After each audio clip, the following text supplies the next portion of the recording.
Have you ever said something in the heat of the moment that you later regretted? Maybe to a loved one, a friend, or even to yourself. One sharp word, one impulsive action. That was all it took to change the course of your relationship, maybe even your life.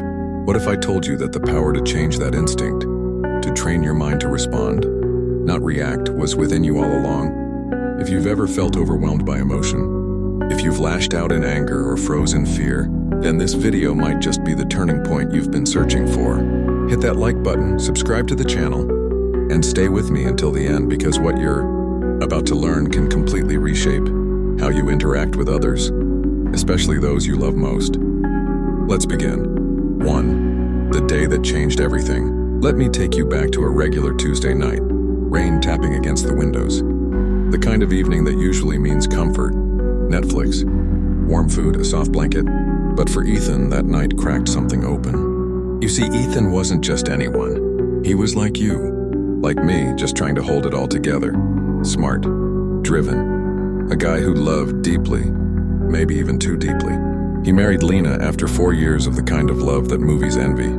Inside jokes, late night talks, forehead kisses. But love, as you know, doesn't stay perfect, especially when life gets loud, work stress, bills piling, and a baby who wouldn't sleep had turned their home from a haven into a war zone. They weren't fighting each other, they were fighting exhaustion. Misunderstandings became daily guests, silence turned heavier than words. And Ethan? He started reacting to everything Lena said like she was the enemy, not his partner. That night, Lena stood near the doorway, suitcase by her side, and said with trembling lips, "I think I need space." Ethan's world flipped, not because she was leaving, but because it was him who pushed her away again. His words had cut too deep, his tone sharp like broken glass. "Oh, so you're just going to run?" He snapped, arms folded, heart racing. Lena didn't respond. She just left. Alone on the couch, Ethan didn't scroll to distract himself this time. He searched. Why do I keep reacting like this? And that's when he found a quote by Marcus Aurelius that hit like lightning. "You have power over your mind, not outside events. Realize this and you will find strength." That sentence felt personal, like someone had written it just for him. Have you ever felt that way? Like your heart's trying to tell you something's got to change before you lose someone for good? Ethan thought about the first time he held Lena's hand, the way she laughed in bookstores, the way she looked at him like he was enough, even when he didn't feel like it. And now, he'd let his reactions bury all that beauty. That night he promised himself something. He wouldn't lose her, not because of emotion, not because of pride, and certainly not because he didn't try. He would learn to respond, not react, not just for her, but for himself. Because love isn't just about holding on, it's about evolving together, growing wiser, becoming the kind of person your partner feels safe with, even in chaos. So ask yourself right now, has there ever been a moment where you reacted and saw the light leave the eyes of someone you love? If so, stay with me, because Ethan's story might just be yours too. And what comes next? It's where everything starts to change. 2. The problem with reacting. Have you ever been in an argument where your partner says something, and before they even finish, you're already halfway through your comeback? That was Ethan. After Lena left, he started seeing the pattern. Every disagreement felt like a battle. Every word she spoke was ammunition. And Ethan? He was always locked and loaded. But let me ask you something personal. Do you know why we react the way we do? It's not just because we're angry. It's because we're scared. Scared of being misunderstood. Scared of being seen as weak. Scared of losing love. That fear, it hits hardest when it's someone you truly care about. Because when they say something that hurts, even if they don't mean it, you don't just hear their words. You hear your childhood wounds, your past relationships, your deepest fears. That's what Ethan learned. He started reading about the human brain, about how the amygdala, the emotional center, fires off like a siren when we feel threatened, even if it's just a tone, a look, a sigh from the person we love.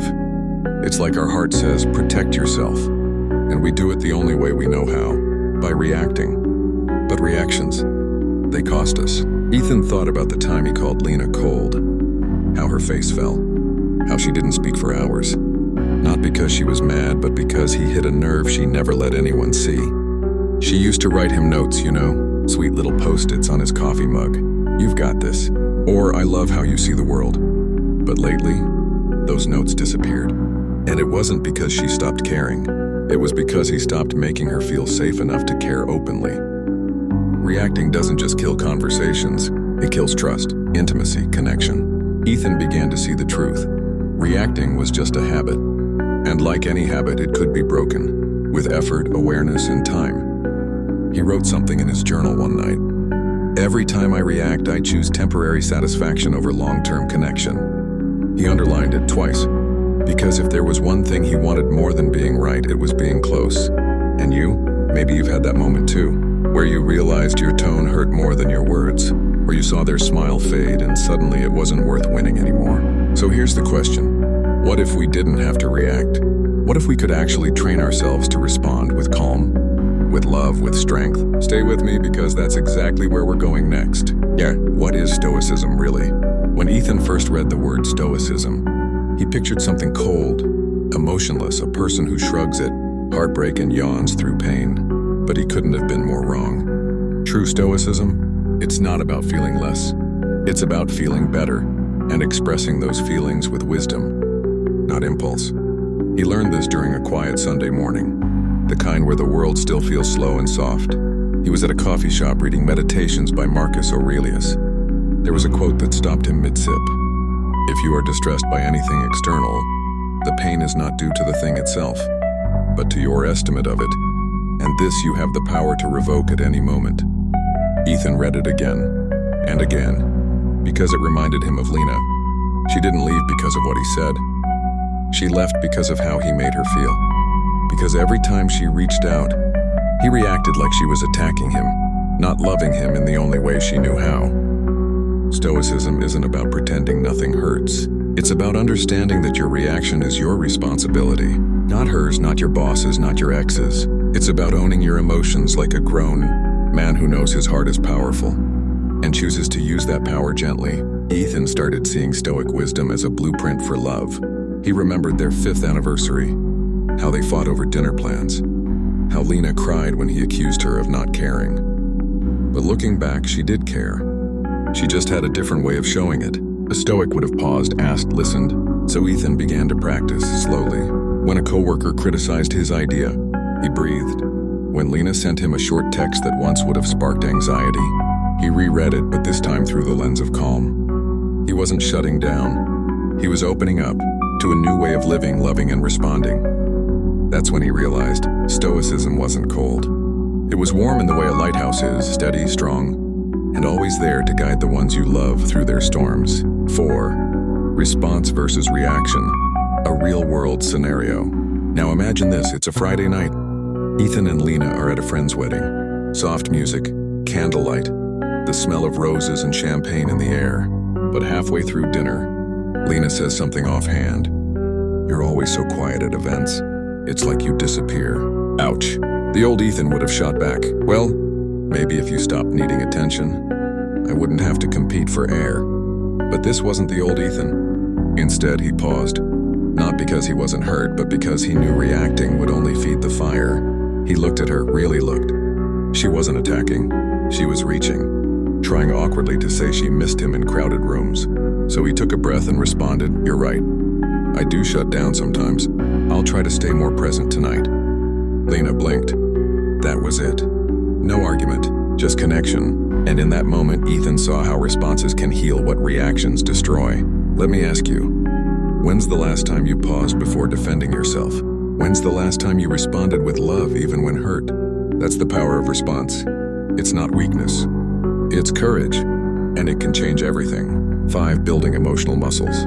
Ethan stood in front of the bathroom mirror one morning, toothbrush in hand, staring into tired eyes. He remembered something his therapist had said. You train your body in the gym. Why not train your emotions in life? It hit different that morning, because physical strength, that's easy to measure. Reps, sets, muscle gains. But emotional strength, that's invisible. It's measured in moments you don't raise your voice, in the times you don't slam the door, in the nights you stay when all you want is to leave. That day, Ethan made a commitment, not to Lena, but to himself, to build emotional muscles through small, daily reps. And here's how he started. Morning journaling, just 10 minutes, not to rant, but to understand himself. Breathing before speaking, inhale, count to 4, then talk. Replacing you always with I feel. Because blame never builds love, only walls. One night Lena texted him, "You didn't say goodnight again." Old Ethan. "I'm not a kid, Lena." New Ethan. "You're right. I've been distant. I miss us." And that one sentence, it reopened a door that had been slowly closing. You see, building emotional strength isn't loud. It's subtle, quiet. It's choosing to be calm even when your heart is loud with fear. Let me ask you something. Have you ever been proud of yourself after reacting in anger? Probably not. But how about the times you paused, responded, and protected your peace and theirs? That's the strength we rarely celebrate, but it's everything. 6. Practicing the pause. 3 weeks after Lena left, she agreed to meet Ethan at the park where they first kissed. He was nervous, sweaty palms, racing heart, because this wasn't just coffee, it was a test. Could he show her he had changed? They sat on a bench, the sun setting like slow fire over the city. She looked at him and asked, "Why now? Why decide to change after I walked away?" The old Ethan would have jumped in defensively, "Because you left me." But this time he paused, not to manipulate, but to listen. He looked at her eyes, the same ones that used to dance when she saw him walk into a room. And he realized, maybe for the first time, that her leaving wasn't betrayal. It was a wake-up call. "I didn't understand how my reactions hurt you until I was alone with them," he said. "I don't want to keep making that mistake. Not with you, not with anyone." That pause, it saved them. Lena reached for his hand. She didn't promise anything, but she stayed a little longer, and that meant everything. Practicing the pause doesn't mean suppressing emotion. It means honoring it with time, with thought, with love. And maybe today you need that pause too. Maybe you're just one pause away from a better relationship, a softer tone, a second chance. So next time you feel the heat rise in your chest, ask yourself, is this moment worth my peace? Is this reaction worth their tears? 7. Real-life tools for responding calmly. Ethan didn't just rely on quotes and books. He needed tools, real practical habits that worked under pressure, especially during those tiny silent wars every couple faces. Here's what worked.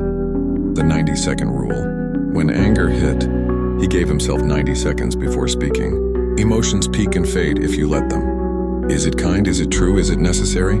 Before he said anything, he filtered it through those 3 gates. If it didn't pass, it stayed unspoken. Mirror conversations. Yes, it sounds silly, but Ethan practiced responses in the mirror. How would I say this if I truly loved her? It rewired his tone. And the biggest one? Daily reflection. Each night he asked, did I respond today? Or did I react? No guilt, just growth. Let me ask you, what if you had one tool, just one, that could change how you love? Because love isn't found in grand gestures. It's in small moments of grace, of patience, of choosing connection over chaos. And these tools? They don't just change how you talk. They change how you're heard. From reaction to response, a love reborn. 3 months after Lena left, she came back. Not with a suitcase, not with promises, just with hope. They went for a walk. No big speeches, just hands occasionally brushing like the early days. Ethan didn't try to win her back with words. He let his responses do that. When she got overwhelmed at work, he didn't tell her to calm down. He said, tell me where it hurts. When she brought up past wounds, he didn't defend himself. He said, I hear you. I didn't know I was causing that pain, but now I do. And I'll do better. They weren't perfect. They still argued, but now, their arguments ended in hugs, not silence. That's what Stoicism gave Ethan. Not control over Lena, but control over himself. And in mastering himself, he made space for them to grow again. Isn't that what we all want? Not a perfect love, but a patient one, a thoughtful one, a love that pauses, breathes, and builds. So maybe you're not here for Stoicism. Maybe you're just here because you're tired of hurting the one you love. And if that's you, you're in the right place. 9. Choosing peace every day. Ethan still keeps a sticky note on his bathroom mirror. It says, you can't control what they say, but you can control who you are when they say it. Every day that reminder keeps him steady, grounded, loving. You see, Stoicism isn't just about surviving tough moments. It's about thriving in ordinary ones, like making your partner coffee even after a fight, or Or texting "I miss you" even when your ego says don't. Or simply holding their hand and letting silence speak. Ethan's story isn't rare. It's yours. It's mine. It's every person who's ever said something they regret. Every person who wants to be better. Not just for love, but for life. Because peace isn't a destination. It's a daily decision. And now you know how to make it. So the next time your heart pounds and your jaw tightens, remember Ethan. Remember Lena. Remember that love isn't tested in the good days. It's revealed in the hard ones. Choose response. Choose calm. Choose love. The world will still test you. People will still frustrate you. Life will still throw curveballs. But your mind will be yours. That's what the Stoics knew. That's what Ethan discovered. And that's what you're capable of. The difference between a life of regret and a life of purpose may just be one breath, one pause, one decision to respond with wisdom. So tell me, next time life pushes your buttons, will you react or respond? With that said, thanks for watching, and until next time.